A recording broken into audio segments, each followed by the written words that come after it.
ლია ქურციკიძე, ლანდშაფტის არქიტექტორი ვარ. მუშაობ ლანდშაფტის არქიტექტურაში, რა თქმა უნდა, ასრულებ პროექტებს და სამხატვრო აკადემიაში ასწავლი სტუდენტებს ლანდშაფტის არქიტექტურას. ბავშვობიდან მინდოდა არქიტექტორი ყოფილიყავი, ძალიან ღრმა ბავშვობიდან. ჩავაბარე აკადემიაში არქიტექტურის ფაკულტეტზე. მაშინ იყო განხრა ლანდშაფტის არქიტექტურა. მართალი გითხრათ, მაშინვე არ მიფიქრია, რომ ლანდშაფტის არქიტექტურაზე დავრჩებოდი.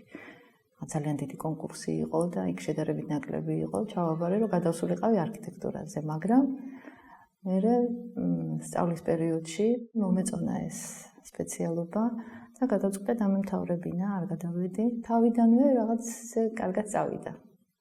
საქმე კმაყოფილი დავრჩი საბოლოოდ, ავირჩიე ლანდშაფტის არქიტექტურა. ლანდშაფტის არქიტექტურა უფრო დიდი ცნება, ეს არის დიდი პაღების, პარკების, ქალაქგეგმარებითი სისტემებში, დაგეგმარების დროს მონაწილეობის მიღება, რეკრეაციული ზონები და უამრავი სხვადასხვა ფაქტორი, რომელიც ქალაქგეგმარების დროს არის გასათვალისწინებელი. ლანდშაფტის არქიტექტორი აკეთებს გეგმარებით პროექტებს, გზების, ბილიკების დაგეგმარება, ბაღების, პარკების, გამწონებული ადგილების, სივრცის ლანდშაფტური ორგანიზაცია, სად უნდა გაიხსნა, სად უნდა დაიკეტოს მწვანე საფარი, სად შეიძლება იყოს წყლის სარკეები, სად შეიძლება იყოს გაკეთებული. ლანდშაფტის არქიტექტორს მოეთხოვება, რომ კარგად იცოდეს ის საგნები, რომელიც დაკავშირებული არის მოცულობის შექმნასთან, სივრცის შექმნასთან. ხაზვა უნდა იცოდეს კარგად, შეიძლება იცოდეს ხატვა, უნდა კარგად იცოდეს ხელოვნების და არქიტექტურის ისტორია. ასევე ძალიან კარგად უნდა ფლობდეს სცენარეებს, ნაცსახეობებს, ერკვეოდეს დენდროლოგიაში, ნიადაგის ტიპებში.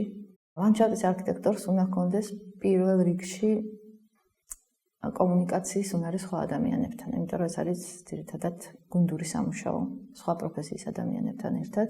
მას უნდა ჰქონდეს სივრცის აღქმის უნარი, მასშტაბის შეგრძნება, პროპორციის შეგრძნება. უნდა ჰქონდეს ლანდშაფტის არქიტექტორს აუცილებლად მოთმინების უნარი.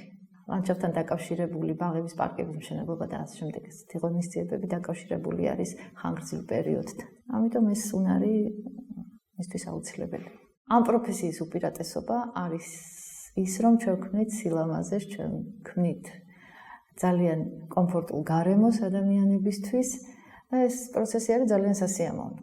სირთულე არის ის, რომ არის საკმაოდ შრომატევადი პროფესია,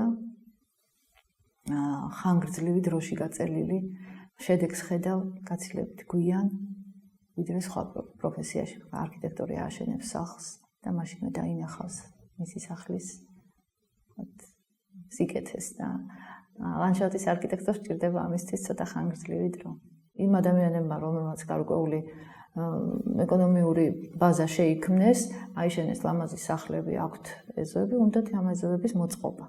და ამ კუთხით არის გაცილებით უფრო მეტი მოთხოვნა ლანდშაფტის არქიტექტორებზე, ბაღის დიზაინერებზე და სამუშაოებიც არის მეტი.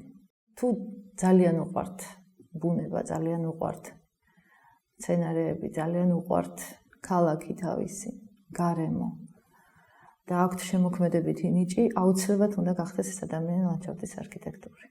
იმიტომ რომ ეს არის უმავლის პროფესია, ეს არის ყველაზე ლამაზი პროფესია, ყველაზე კარგი პროფესია, სასიამოვნო.